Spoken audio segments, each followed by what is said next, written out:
You might not like the situation that you're in right now, but it's temporary. Hallelujah. Yes, it is. Thank you, Lord. Thank you, Lord. He said, and then you say, well, but I got kids, and my kids is bad, and they don't always do what I say, and they want to fight me, and you know, I want them to get straight A's, although I graduated with D's. But, you know, they supposed to be better than I am, you know? They want me to help them with their homework, and I don't know that stuff. I ain't get that stuff right. I cheated off the other person, paid when I was in school. Shoot, I ain't know no better. He says, Psalm 24, about when you talk about your children, he says, oh, this is your living situation. I messed it up, but that's okay. That was good. That's good. This guy you wanted. He says, yea, though I walk through the valley of the shadow of death, I will fear no evil. For thou art with me. Thy rod and thy staff, they comfort me.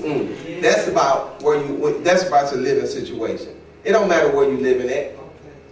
Okay? It don't matter. You wherever you go. Valley of the shadow of death. Ain't nobody living in the valley of the shadow of death. I promise you. It's the shadow of death. It's the dead people there. John 14:27. The children, he says, peace I leave with you, my peace I give to you. Not as the world gives do I give to you. Let not your heart be troubled, neither let it be afraid. I got your kids. Don't worry about that. Take my peace. You know, just like I got you through, every time you fail, I picked you back up and I continue to get you through. And I know some of our kids are doing some of the wildest things. But he said, I had you, didn't I? Do you think that I lost my power after I blessed you and then I ran out of blessing power? My grace is sufficient. Trust me. I got you. And then you say, you know, I've been walking this walk for a long time, and I've come to realize that everything ain't easy. We Christians, everything should be easy, guys. That's an issue for me. So, John 16:33. He says, these things I have spoken to you, that in me you may have peace. In the world you will have tribulation. But be of good cheer, I have overcome the world. I have overcome the world. So it don't matter what you go through out in the world. Guess what? I have already overcome it. And so you on the right side. If ever you feel really, really bad, just flip to the back of the book. We win. All right. It's a fixed fight, but people don't read the back of the book. I don't know why. But it's a fixed fight. You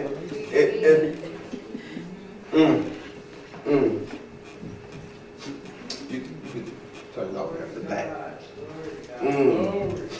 It's good. He's making us to be tempered still. I'm sorry.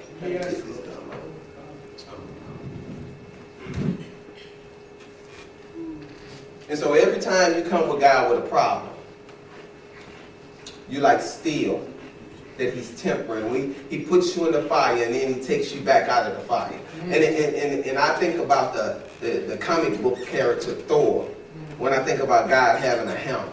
And every time that you go through a problem, every time it's like the bills, I can't pay my bills and I wish I could, God is like, all right. It's going to be all right. and you like, God, my job is laying off and the economy is bad. And God is like, I got you. I'm making you stronger. And he puts you back in the fire. And then when he takes you back in the fire, he has to mold you a little bit more. See, we all like to think of ourselves as being just clay where God could just, you know, there you go. You're perfect. But now you got to be tempered, because if you just a clay jar and somebody drop you, just gonna break you. And God can't have everybody being so fragile, and so He continues to temper you, and then He pulls you back out. And then all of us have situations where we lose loved ones, and so we feel like we're gonna break, and God is like, you still here. There is still work for you to do. I got you. My wife or my husband or my kids, they ain't acting right, but that's okay. I'm just making you stronger. I got something that you don't know that I have that's on the inside of you, and the only way for me to get that thing out of you is for me to continue to put you through certain situations. Because if you never go through anything, how are you going to know who God is? I'm not going to let you get too high to where you think you don't need me, but I will never let you get too low to make you think that I'm not there for you. And see, now in the world, we look at the world and what they want is they want this, they remind me kind of Simon, the sorcerer, where they just want everything right now. It's like, let me buy some spirit from you. So that I can bless the people. It's a good thing that we not God and stuff can't happen the way that we think, because I know I ain't right. Because me personally, I'd have messed around and I'd have gave it to him. But the problem would have been is that it would have been like real fire on the inside of him with nothing to contain it. He ain't been tempered, he ain't been beaten, he ain't been formed into no vessel that can hold the spirit. I'd have just put it on the inside of him and let him see how it felt like. Thank God, God is God, I tell you what. Or else we end up being like, in that same spirit was on them Pharisees back in, when they was talking to Jesus back in John 8 and 37 through 44. I want to go through that. And it's like, this is why you don't try to argue with God. You don't want this spirit on you. And one of the big things that I'm really happy about is that I know what I believe I know what God would say to me when I'm coming up with silly stuff.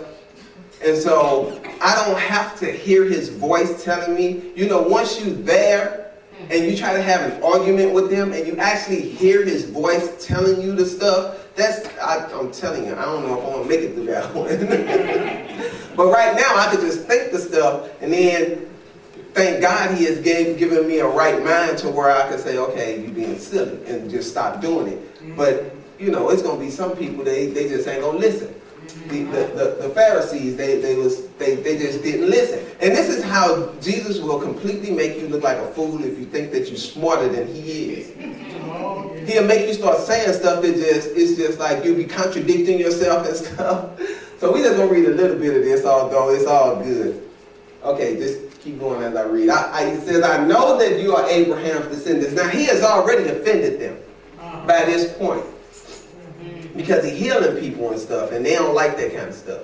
Now, don't heal nobody. We're supposed to be the people that heal somebody, although we don't got no power. He said, I know that you are Abraham's descendants, but you seek to kill me, because my word has no place in you. He says, I speak what I have seen with my father, and you do what you have seen with your father. Again, they are offended, and so immediately they try to defend themselves. They answered and said to him, Abraham is our father. Remember that. They said Abraham is our father. Jesus said to them, if you were Abraham's children, you would do the works of Abraham. He didn't discount it. He let them just stay there. Okay, if you say Abraham your father, I'm just going to prove it by telling you that he ain't, but without telling you that he ain't. He said, but it's like, I know you are Abraham's children. Because he told them that also. I know you are Abraham's children. But it's a difference between saying I'm his child